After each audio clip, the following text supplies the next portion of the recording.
Ezequiel 37, capítulo de número 37, verso de número 1. Glória a Deus. Os que acharam, digam amém. Ezequiel 37, verso 1. Veio sobre mim a mão do Senhor, e o Senhor me levou em espírito, e me pôs no meio de um vale que estava cheio de ossos. Me fez andar ao redor deles, e eis que eram numerosos sobre a face do vale, e estavam sequíssimos. E me disse: filho do homem, poderão viver esses ossos? Eu disse: Senhor, tu o sabes. Então me disse: profetiza sobre esses ossos, e diz-lhes: ossos secos, ouvi a palavra do Senhor.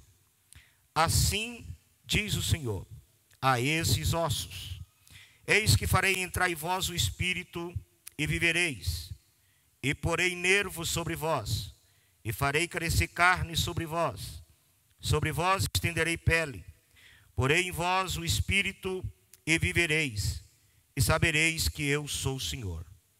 Então profetizei como se me deu ordem, e houve um ruído enquanto eu profetizava, e eis que se fez um rebuliço, e os ossos se ajuntaram, cada osso ao seu osso.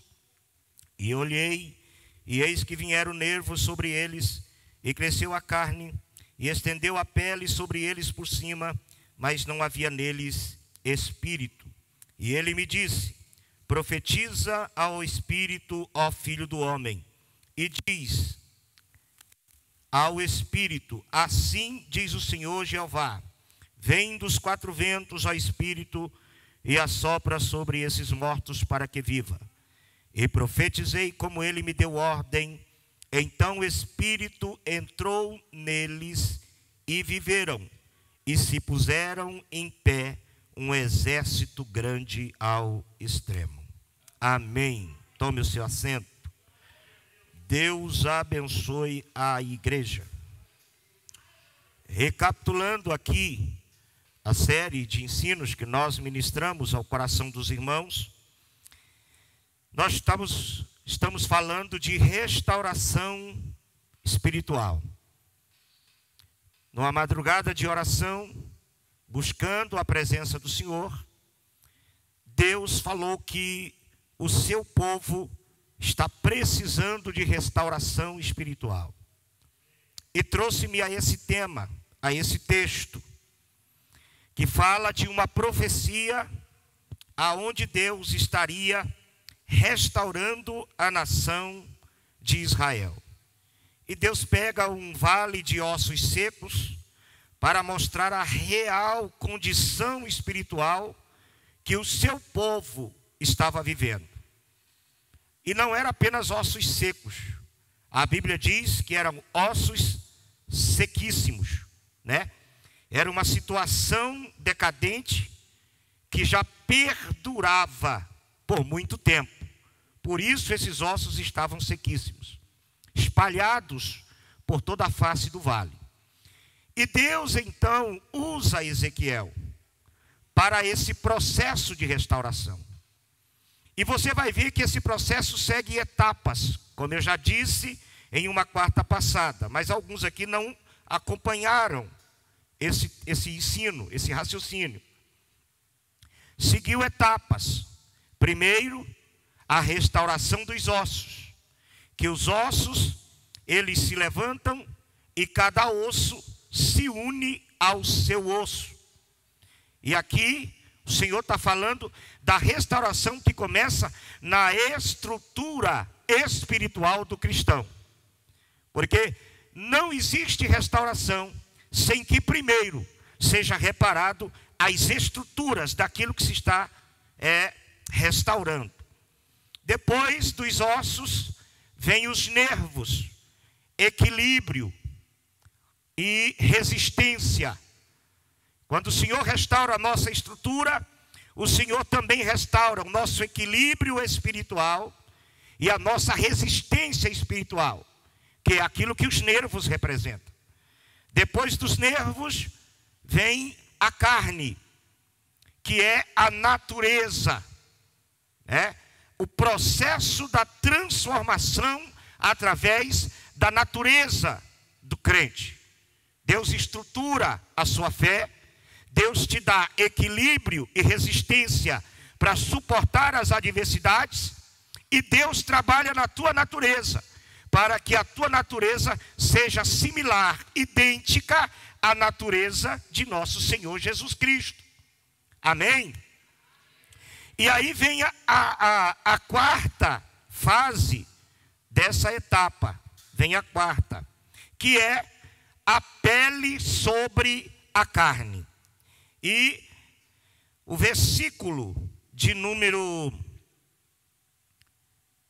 deixa eu pegar aqui, o versículo de número 8 e a parte C do versículo 8 de Ezequiel 37, diz assim: e olhei, eis que vieram nervos sobre eles, parte A, cresceu a carne, parte B, e estendeu-se a pele sobre eles por cima.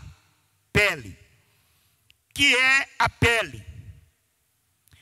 Se eu tirar a pele do rosto de cada irmão aqui, e você vir para a igreja sem a pele do seu rosto, alguém vai olhar para você, mas não vai fazer ideia de quem você é.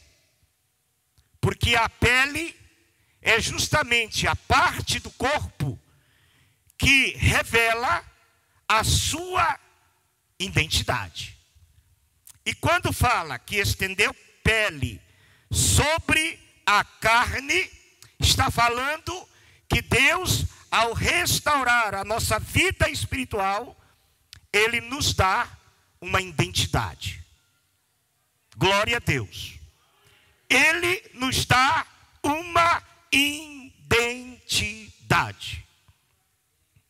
E através da pele, nós somos distinguidos uns dos outros. Podemos saber quem é quem. Como eu disse, tira a pele de cada um aqui e vamos ficar confusos sem saber quem é quem. Porque perde-se a identidade do indivíduo.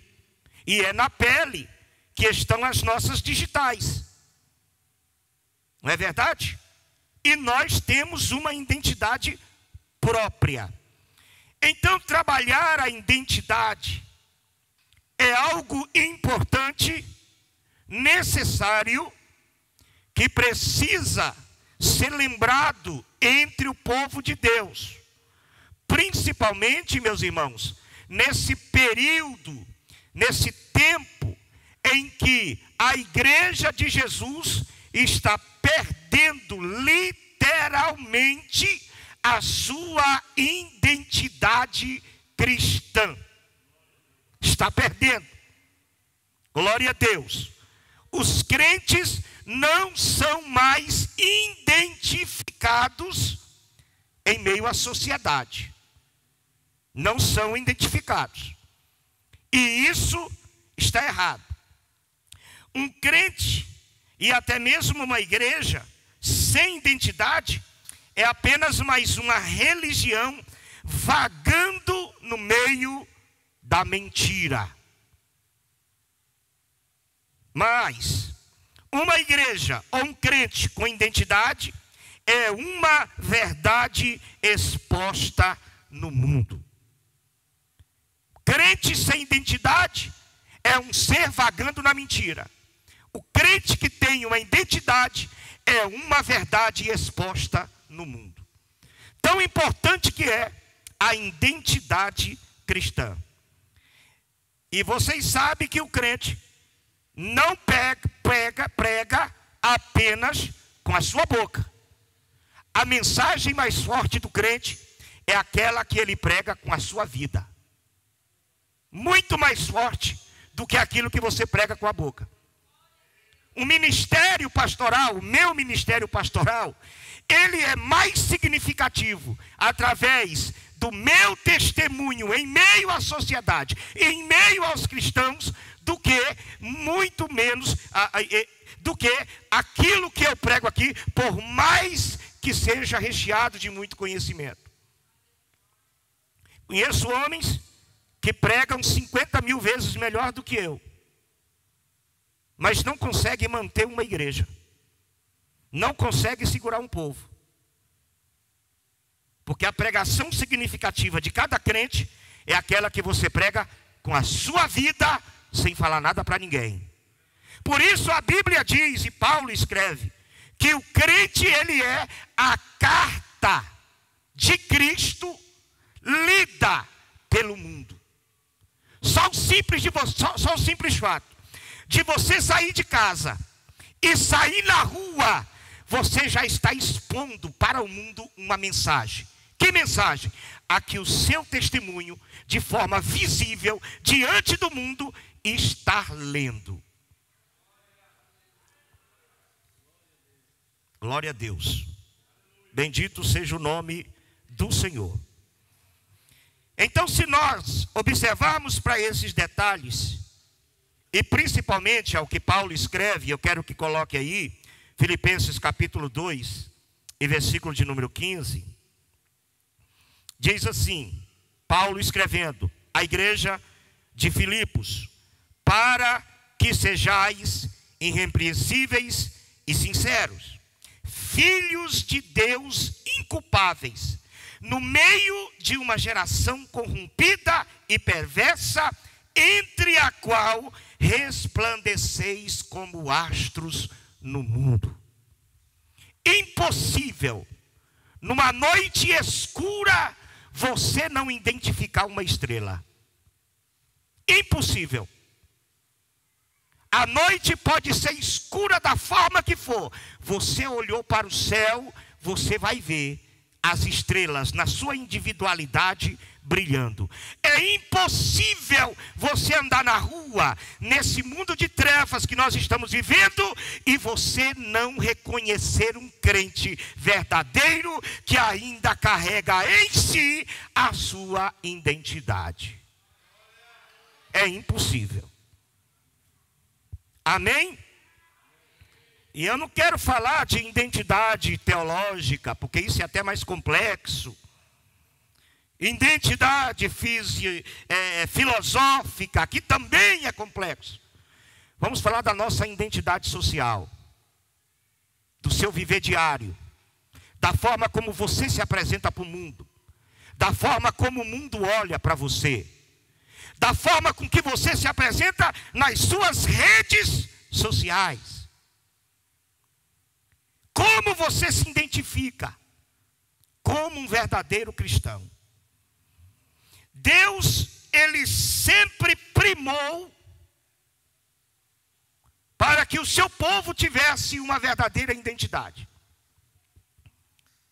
E observa que Deus escolheu um povo para que esse povo se apresentasse diferente de tudo que existe no mundo. Deus escolheu a dedo e se preocupou com essa verdade. Quando Deus escolhe Israel, Deus separou Israel de todas as nações, estabeleceu um padrão ético e moral para Israel. Exigiu de Israel que Israel se apresentasse diferente, de sorte que qualquer israelita era conhecido no meio de qualquer nação, era identificado, não precisava dizer quem ele era, não precisava dizer quem ele pertencia, ele era identificado. Deus fez isso. E Pedro, escrevendo na sua primeira carta, capítulo 2 e verso 9, ele diz assim: mas vós, quem é esses vós? A igreja, você que está aqui, quem está me ouvindo essa noite diz amém.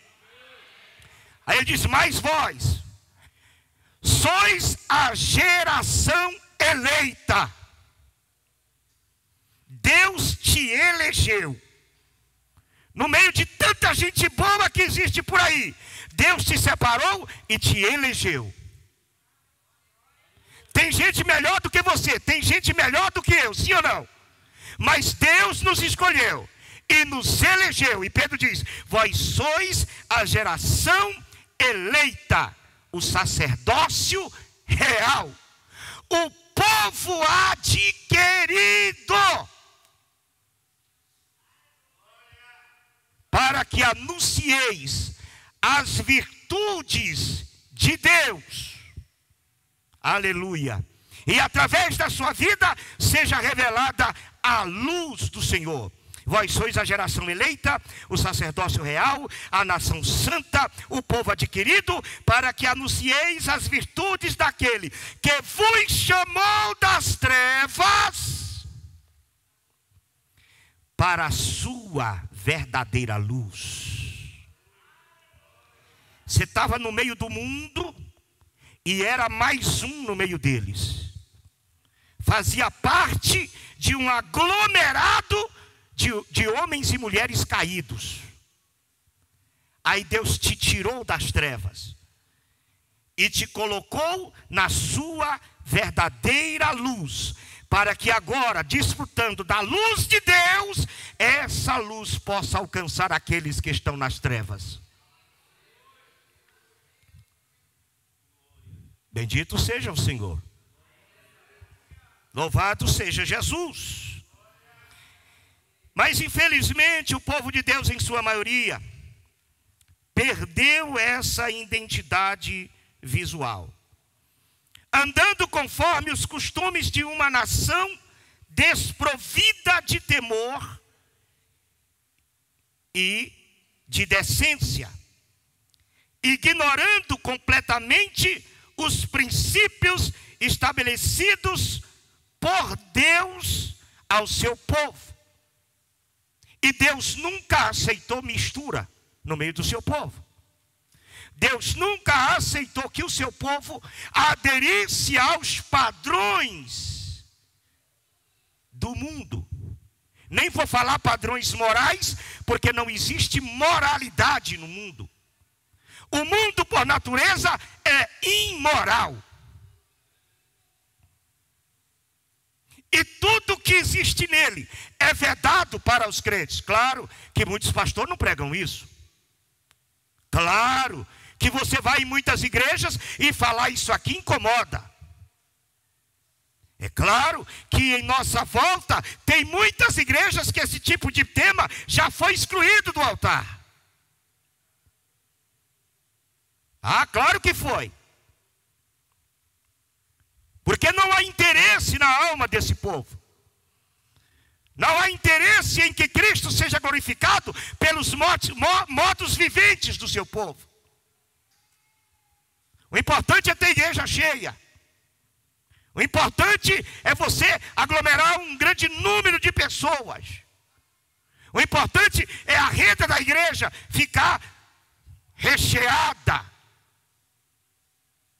Mas volta e meia, você encontra uma igreja, e nessa igreja tem um pastor, e esse pastor ainda prega que crente não vive igual o mundo vive, e o mundo não pode influenciar a igreja. A igreja foi separada para influenciar o mundo. É a igreja que ganha o mundo, não é o mundo que ganha a igreja.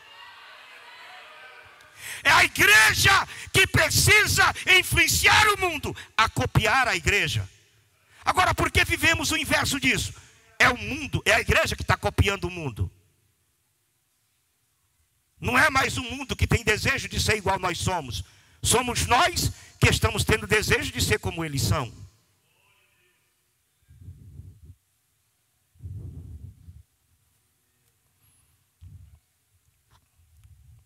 E Levítico, capítulo 20, verso 23, diz assim o Senhor, através de Moisés: e não andeis nos costumes das nações que eu expulso de diante de vós, porque fizeram todas essas coisas, portanto fui enfadado deles.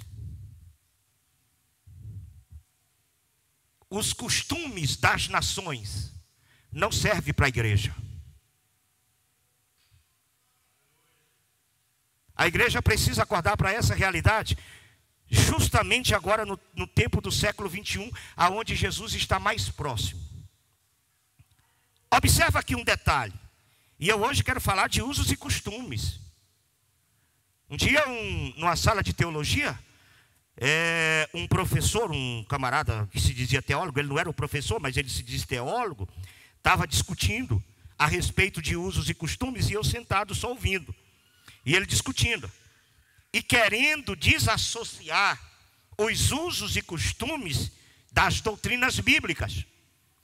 E o argumento dele é: doutrina é doutrina, costumes é costumes. E aí eu entrei na conversa, e eu disse para aquele teólogo, eu concordo plenamente com o senhor. Eu concordo que se tratando de teologia, somente no aspecto que estamos estudando aqui, doutrina é doutrina, costume é costume. Agora, só está esquecendo de um pequeno detalhe. Ele disse o quê? Eu falei, vou explicar para o senhor. Quando se trata da doutrina de Buda, doutrina é doutrina, costume é costume, porque Buda está nu, sentado num pratinho, não é? Meditando, e o povo colocando moeda em volta. Quando se trata da doutrina de Confúcio ou Confutse, doutrina é doutrina, costume é costume. Quando se trata de um Código Civil brasileiro, doutrina é doutrina, costume é costume. Quando se trata, irmãos, de qualquer sociedade que está desprovida de Deus, doutrina é doutrina, costume é costume. Mas se tratando dos crentes, doutrina e costumes andam entrelaçados. Ele disse, por quê? Eu falei, porque nós não seguimos uma doutrina. O mundo segue uma doutrina, as religiões seguem uma doutrina. Nós, os crentes, seguimos uma sã doutrina. Ela não é só uma doutrina, é uma doutrina santa. E uma doutrina santa, ela tem que gerar bons costumes. Vocês concordam comigo ou não?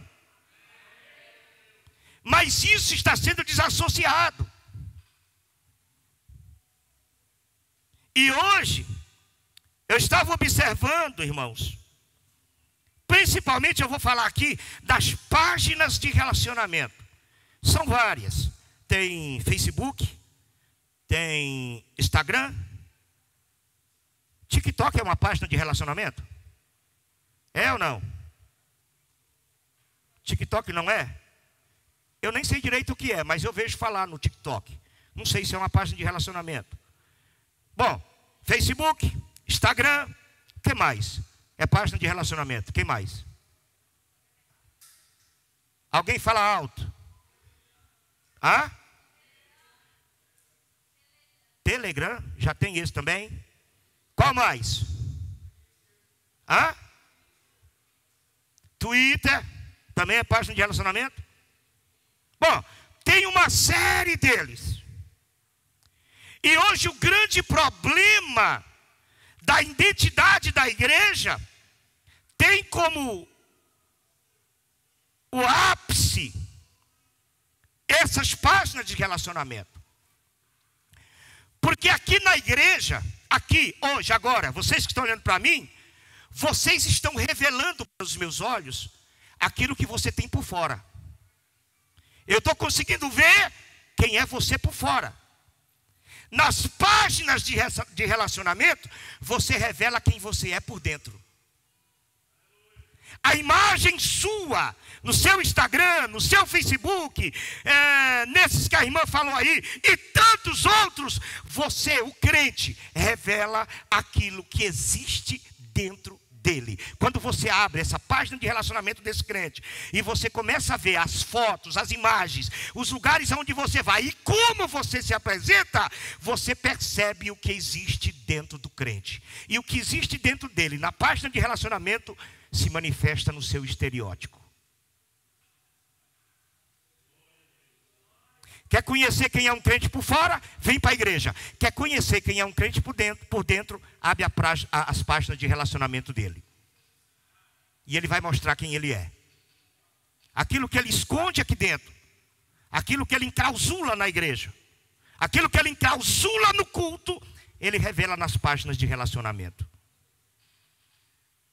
Porque Jesus um dia disse assim, que não há nada em oculto que não haja de ser revelado. Se essas coisas, esse comportamento lascívio existe no seu coração, de alguma forma ele vai se manifestar. Ele vai se revelar.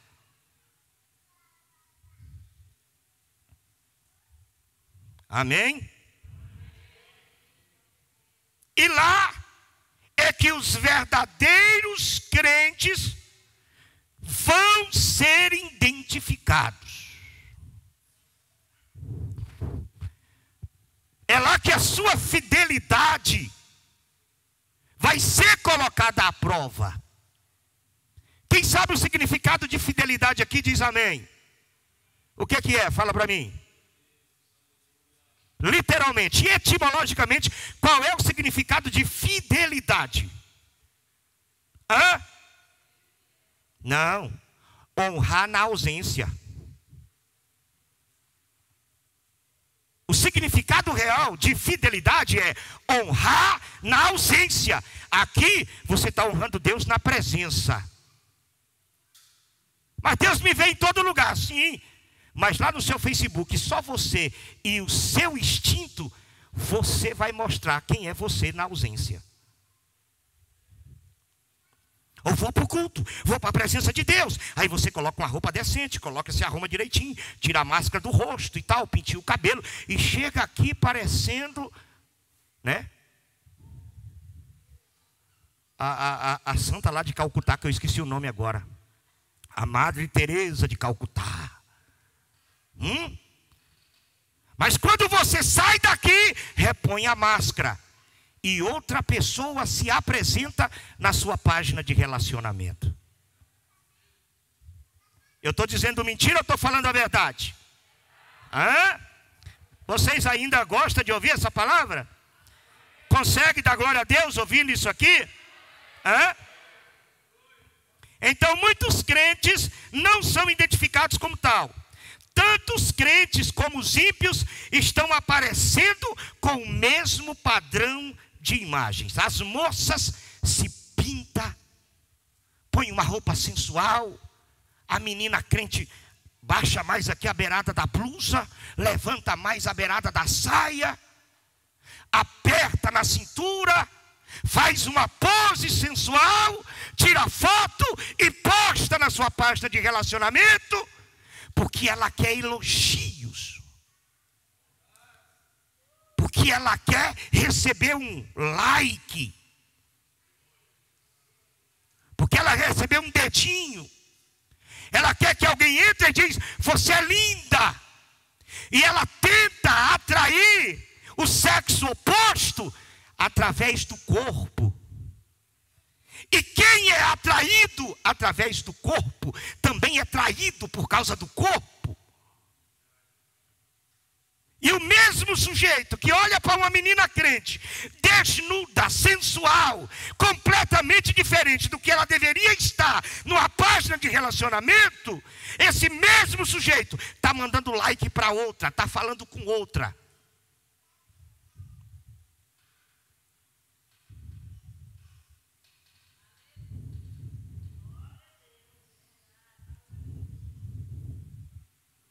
Amém?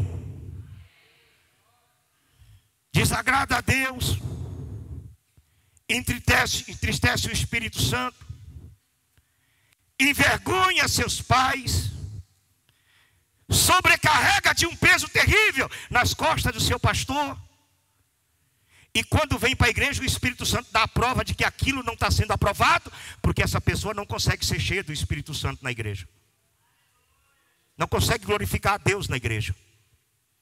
Não consegue adorar o Senhor com liberdade na igreja.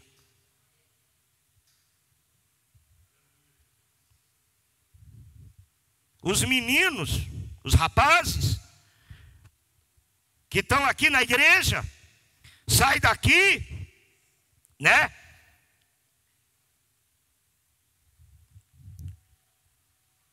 Sem camisa, dando uma de chachunega,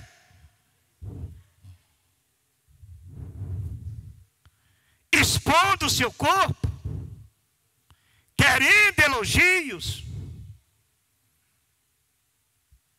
Sem falar, irmãos, de jovens que compartilham foto nua, os chamados nudes que tem por aí.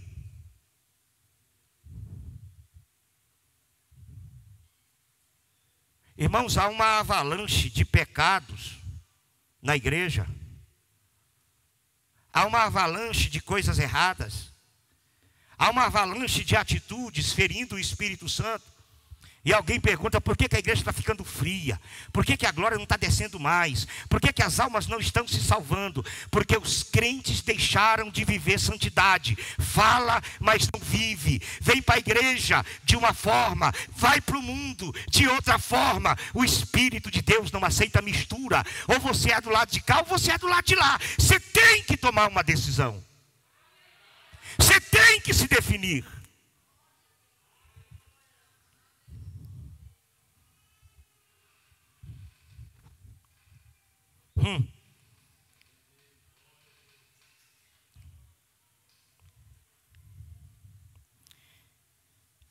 Olha, irmãos, eu não gosto muito de ver certas coisas, mas tem hora que a gente vê sem querer. Mulher casada, de biquíni, em beira de piscina, pertencente a círculo de oração, de maiô. Você quer ver os crentes desviar? Faz uma festa de casamento. Vai na festa de casamento. Crentes de igreja conservador, não sei aonde eles arrumam brinco, colazinho, pinta a cara, fica parecendo uma árvore de Natal. Um dia eu fui num casamento, tinha uma que estava com um vaso quase desse tamanho aqui na cabeça. Interessante que vocês, não sei se vocês perceberam, mas festa de casamento é onde as mulheres se padronizam, vai tudo igual. Enrola o cabelo, bota um vestido esquisito, mostra um pedaço do corpo. E chega tudo feia. É difícil você achar uma senhora bonita na igreja, num casamento. Tudo feia. Os irmãos estão me entendendo? Cadê a identidade da igreja?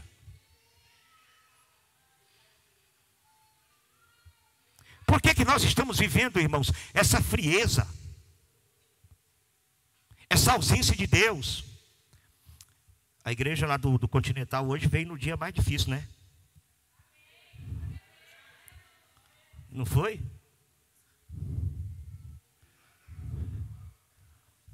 Eu sei. Eu estou dizendo que vieram aqui no dia mais difícil. Que eu sei que é preparada lá, eu conheço o obreiro, foi formado aqui.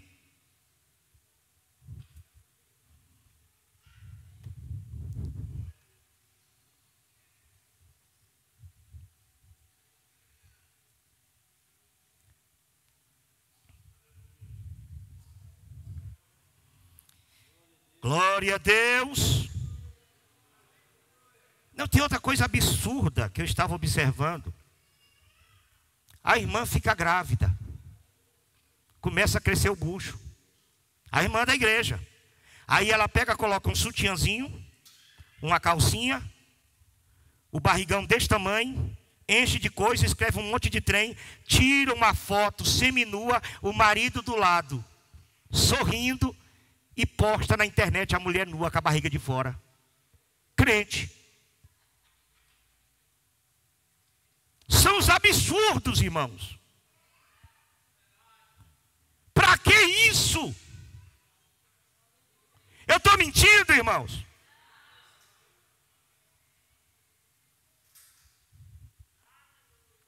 E nós estamos vivendo uma crise de identidade. Pecador não quer mais aceitar Jesus. Não quer porque os crentes não vivem diferente deles. Antigamente, quando uma pessoa tinha vontade de ser crente, ele dizia assim: eu quero ser crente, mas eu quero ser crente da Assembleia de Deus. Porque eles é crente. Porque eles vivem diferente. Porque se veste diferente. Porque fala diferente. Negocia diferente. E hoje que vantagem existe para um pecador aceitar Jesus, se os mesmos ambientes que ele vive, os crentes andam. Se as mesmas músicas que eles cantam, os crentes cantam. Se nas boates aonde vai, os crentes também vai. Já tem crente que vai para circo, vê palhaço, cinema nem se fala mais.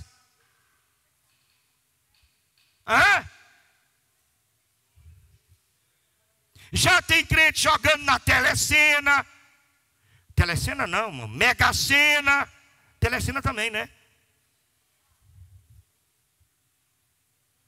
Jogos de rede, jogos de internet, viciado no erro.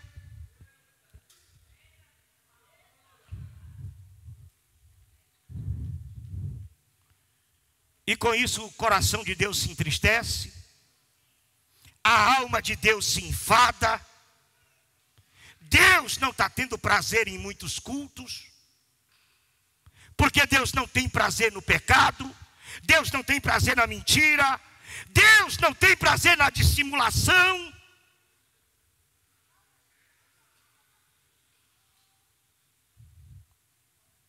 E nós temos que entender que Deus não está limitado a essas quatro paredes, irmãos. O Senhor está aqui. Quem sente que Ele está aqui? Você sente que Ele está aqui? Mas quando você sair desse culto, Ele não vai ficar preso aqui dentro esperando nós para o próximo culto, não. Ele te acompanha. Ele vai contigo. Aonde você entra, tem lugar que Ele não entra. Você vai e Ele fica de fora. Deus não se limita apenas a esse culto. Significa que a forma com que você se porta aqui dentro é a mesma forma que você tem que se portar lá fora. Porque você não está só na presença do pastor, você está na presença de Deus. Aleluia. E essa restauração precisa voltar para a igreja. Deus quer restaurar o seu povo, a identidade do seu povo. Eu gosto de um versículo que diz que Jesus e os seus discípulos chegou em determinado lugar. Quando chegou nesse lugar, diz que o povo não deixou Jesus entrar naquele lugar. E por que não deixou Jesus entrar naquele lugar? Porque eles tinham aspecto de quem ia para Jerusalém. Só olhou para eles. O seu jeito é de quem está indo para Jerusalém. E porque tinha aspecto de quem vai para Jerusalém, não aceitaram Jesus e os seus discípulos naquele lugar. Quem tem aspecto de quem vai para Jerusalém, não cabe em qualquer lugar. Não cabe em qualquer lugar. E tem muito crente que tem aspecto de quem está indo para Jericó e não para Jerusalém. Mas Deus quer te restaurar nessa noite. Quer restaurar o temor de Deus na sua vida. Por que que isso acontece? Porque está acabando o temor de Deus na vida dos crentes. Os crentes estão perdendo o temor de Deus. Não sente mais pesar na alma. Peca, não sente mais amargura na alma. Se tornaram insensíveis. Deus quer te dar estrutura, é verdade. Deus quer te dar equilíbrio, resistência, é verdade. Deus quer mudar a tua natureza, é verdade. Mas Deus quer também te dar uma identidade. Que identidade, pastor? A de quem vai morar no céu. Você representa o céu. Você é ministro de Deus. Olha, irmãos, as tradições do céu têm que se revelar na vida da igreja.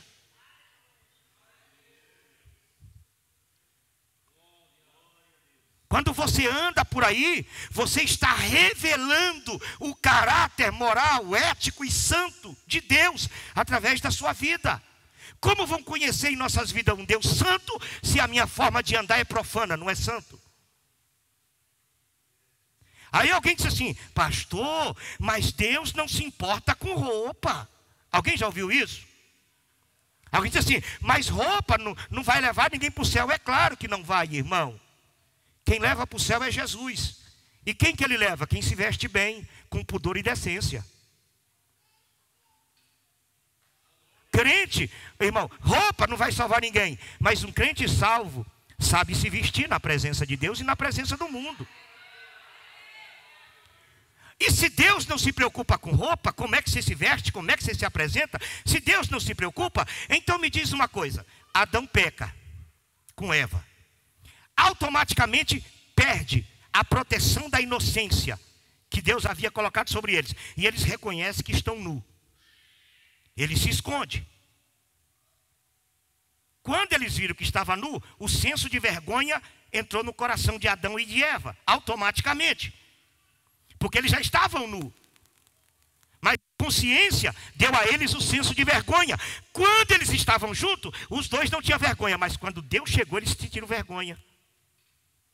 Correram e se esconderam.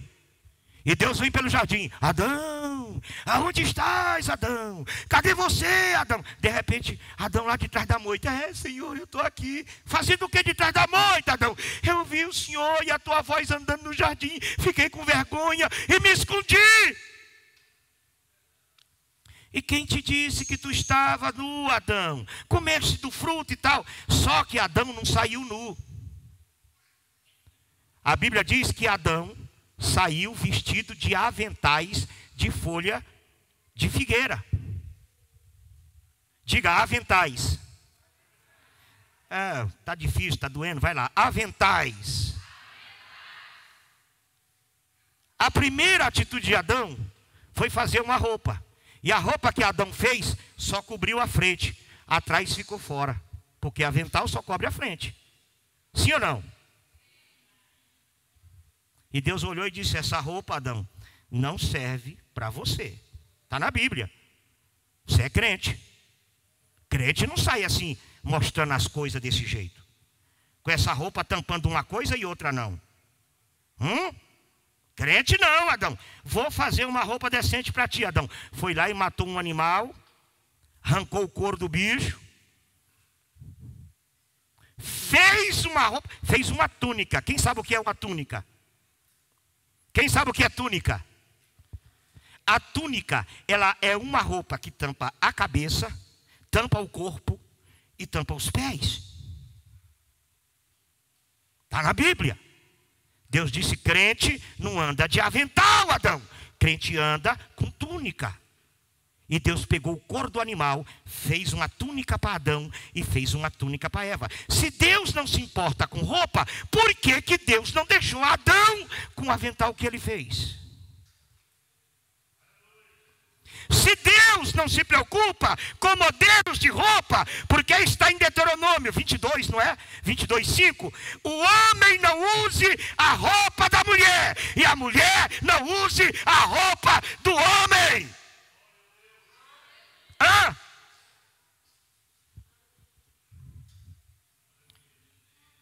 Mas o ser humano gosta de desafiar a Deus em tudo. Sempre gostou de desafiar a Deus.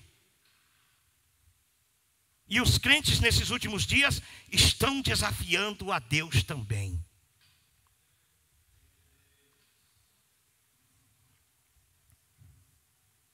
Um jovem esteve lá em casa e nós começamos a conversar a respeito disso, e ele cheio de muitas dúvidas.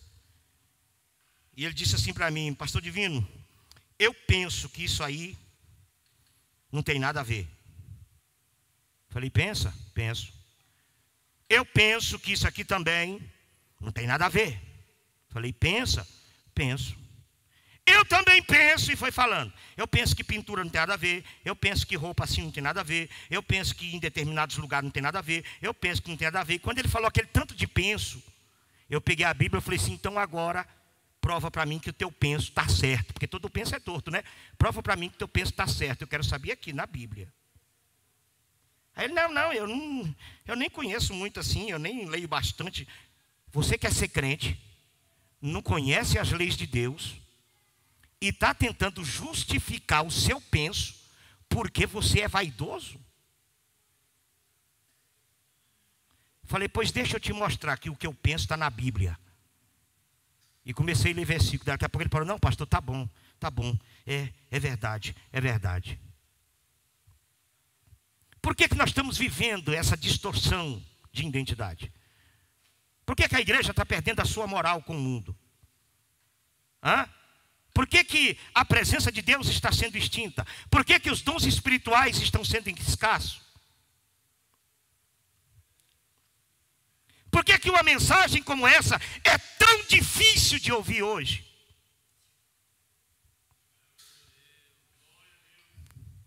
Por que a alma do crente não se alegra mais quando a mensagem defende a santidade de Deus e o padrão moral pelo qual Deus estabeleceu para o seu povo?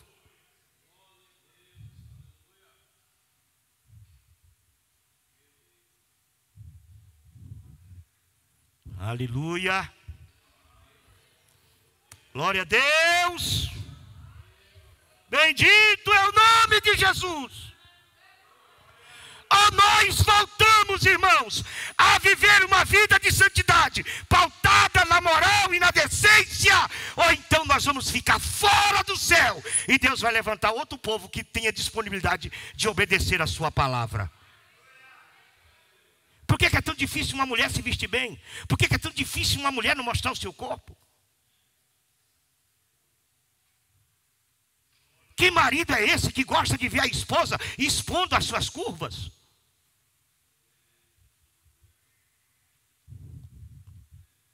Que calça frouxa é esse que não bota a mulher para vestir uma roupa decente e se apresentar direto no mundo? E ainda por cima quer travar quem fica mexendo com a mulher dele.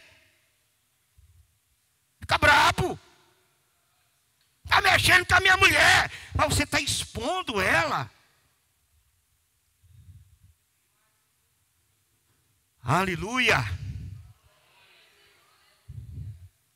Eu quero vos lembrar que essa igreja ainda é a Assembleia de Deus. Eu quero vos lembrar que o seu pastor ainda prima pela santidade. Eu quero vos lembrar que se você entrar por essa linha, você vai ver Jesus curar de novo, fazer milagre de novo, o pecador ter desejo de vir para a igreja. Aleluia! Nós vamos ver crianças falar língua estranha. Aí você fica conversando ali, olha lá, o tempo todo, olha para você ver. Dá uma olhada para os nossos filhos. Não tem nada que atrai eles aqui.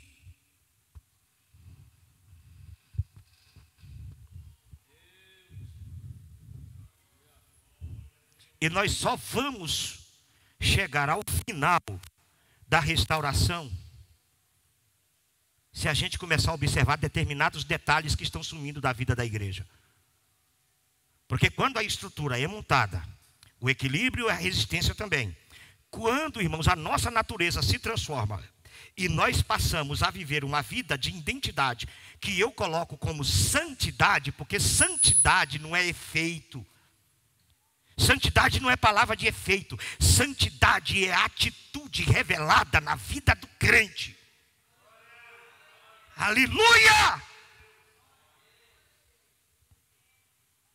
É aquilo que você olha, como aquela mulher sunamita olhou para Eliseu e disse: eu vejo que esse homem que vem sempre aqui é um santo homem de Deus. O que tinha em Eliseu que fez ela pensar que ele era um santo homem de Deus? Que identificou Eliseu? E tem uma coisa aqui que eu quero deixar para vocês, porque olha, preste atenção numa coisa. É a psicologia que diz. Eu li isso num livro de psicologia. A psicologia diz que o teu caráter é revelado por aquilo que você fala. Se você quer conhecer o caráter de uma pessoa, conversa com ele 30 minutos. Em 30 minutos ele revela o caráter dele. Agora, você quer conhecer a personalidade de uma pessoa, olha para a forma com que ele está vestindo. O que ele veste mostra a sua personalidade.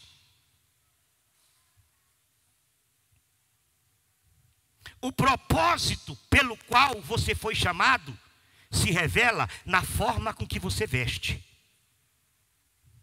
O jeito de você vestir fala muito maior do que uma pregação e revela o propósito para o qual foi chamado. Se você vir andando na rua e encontrar um camarada vestido de roupa verde escura, com revólver aqui, com um bonezinho aqui, com um coturno bem aqui assim, e ele vem andando assim, quem que você pensa que ele é? Quem que você pensa que ele é? É um policial?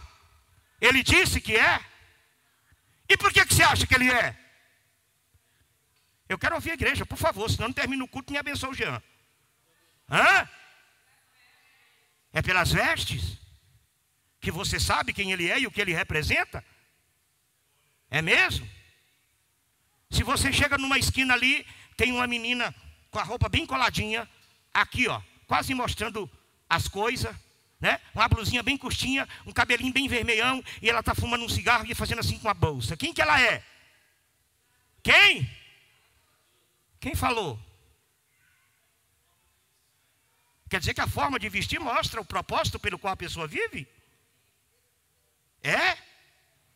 E se você for andando, vier um cara com um modelo meio torto, com um brinco na orelha, cheio de tatuagem, a canelinha fina, que a maioria deles tem a canelinha fina, calçado no chinelo, um bermudão assim, todo florido, e ele vem andando e faz assim. O que você faz? Por quê? O mundo revela quem eles são através daquilo que ele se veste. A igreja não tem coragem de revelar o céu através das suas vestes. Ela faz questão de ser igual ao mundo. Como é que alguém vai saber que está vindo um profeta ali, se o que você veste não condiz com aquilo que você representa? Como é que Deus vai saber, irmã, que você é uma mulher de oração, de poder, se você não se veste como uma serva de Deus? Você se veste como a mulher lá da esquina.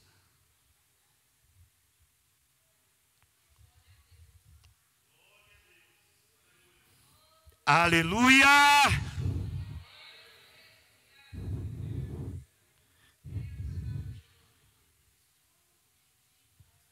Está na hora de você chegar em casa e quando você for sair para a rua, você olha no espelho, chama o Espírito Santo, mostra para ele o que você está vestindo e pergunta para ele se ele está feliz da forma com que você se apresenta nas suas redes sociais, da forma com que você se apresenta na sociedade.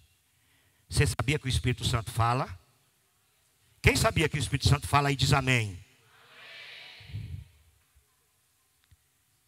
Deus está querendo tirar os aventais dos crentes.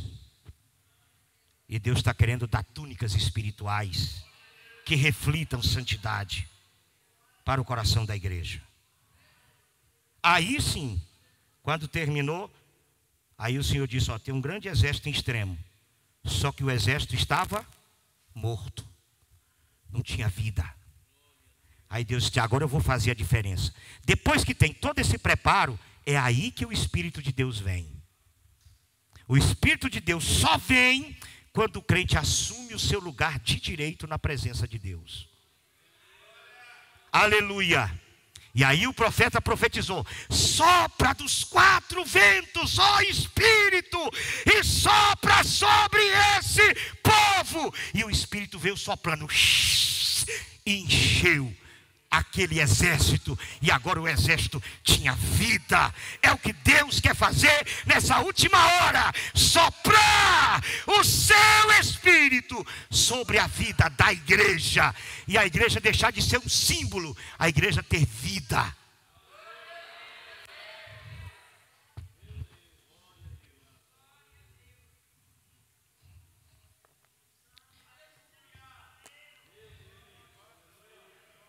Aleluia! Precisamos de um avivamento, irmãos. Precisamos de uma manifestação de Deus. Mas há um preparo para que o Espírito de Deus se derrame. E se nós nos levantarmos agora com o propósito de Deus e viermos para a casa do Senhor com desejo de ser transformado, o Espírito de Deus vai agir no nosso meio. Eu estou maravilhado do culto de sábado, maravilhado do culto de domingo. O mover do Espírito Santo aqui nesse lugar foi algo tremendo. Sabe por quê? Porque alguns crentes determinaram mudar de vida. E quando nós entramos dentro da vontade de Deus, aí o Espírito do Senhor vai ser derramado sobre nós. Aí Ele vai te dar dom de profecia, dom de discernimento, dom de variedade de línguas, interpretação das línguas, discernimento do Espírito. Ele vai te dar palavra do conhecimento. Ele vai te encher da sua glória. Aleluia. E os milagres de Deus voltarão a se manifestar na igreja. Em nome de Jesus. Glória a Deus. Deus abençoe e que essa palavra continue falando bem forte no vosso coração. Tá bom?